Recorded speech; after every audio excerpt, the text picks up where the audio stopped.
Je suis ravi de vous accueillir à la visite. Nous allons voir maintenant le cœur du château, la bibliothèque, ce qui fait sa réputation.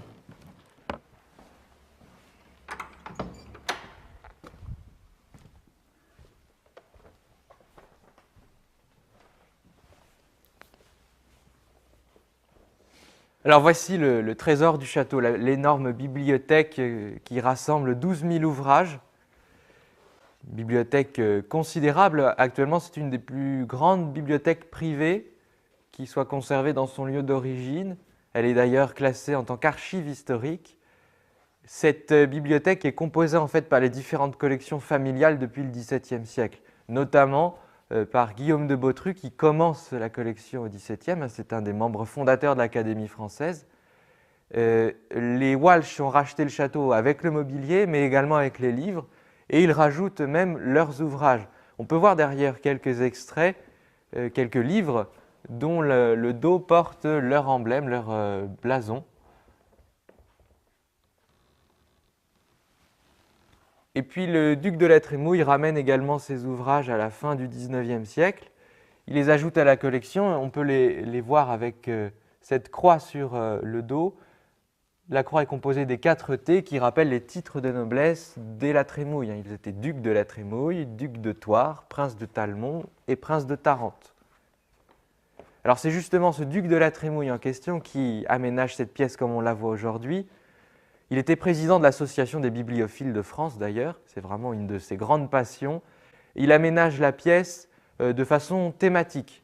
On a un classement par thème, donc littérature, histoire, géographie, sciences. Mais on a des livres qui datent du XVIe siècle pour les plus anciens jusqu'au début du XXe siècle. Parmi les pépites de cette collection, on peut citer la première édition complète de l'encyclopédie de Diderot et d'Alembert. Et je peux également vous montrer ici la seconde édition de la description de l'Égypte qui date de 1820. Là, je vous ai ouvert le premier tome sur les antiquités avec des illustrations absolument sublimes comme le frontispice de la description d'Égypte, qui est une grande planche colorée qui montre un peu l'idéalisme de cette expédition d'Égypte par Bonaparte.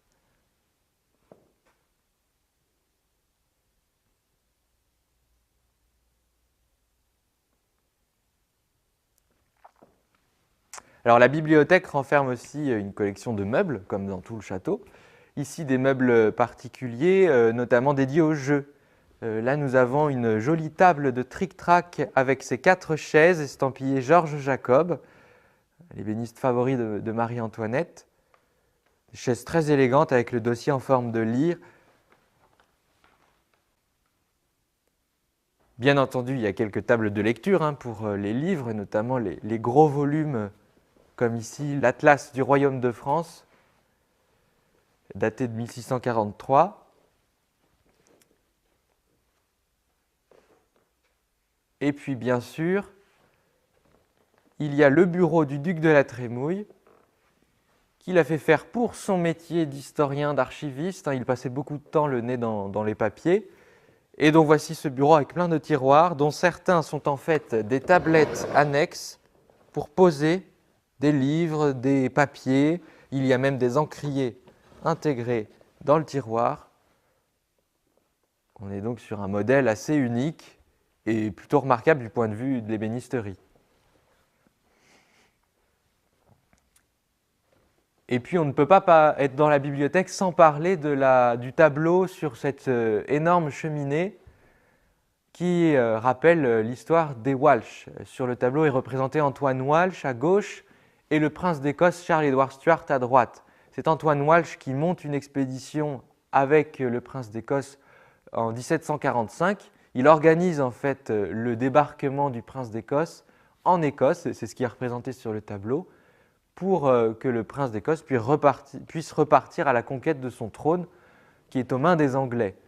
L'expédition est un échec, mais lorsque les Walsh achètent le château de Serrans, ils ne perdent pas de vue leur fidélité envers la cause écossaise. Le tableau est donc fait pour montrer cette relation particulière entre Antoine Walsh et le prince d'Écosse. Et puis la cheminée elle-même est surmontée par les armoiries royales de Grande-Bretagne, qui sont les armoiries du prince d'Écosse en tant que légitime héritier. Et il y a également les fleurs de chardon sculptées sur les chapiteaux de part et d'autre de l'âtre de la cheminée. Symbole supplémentaire de l'amitié entre les Welsh et les Écossais. Je vous propose de continuer la visite. Nous allons découvrir une autre chambre. Cette fois, nous allons passer dans les appartements du duc et de la duchesse de la Trémouille, qui sont situés dans l'aile sud du château.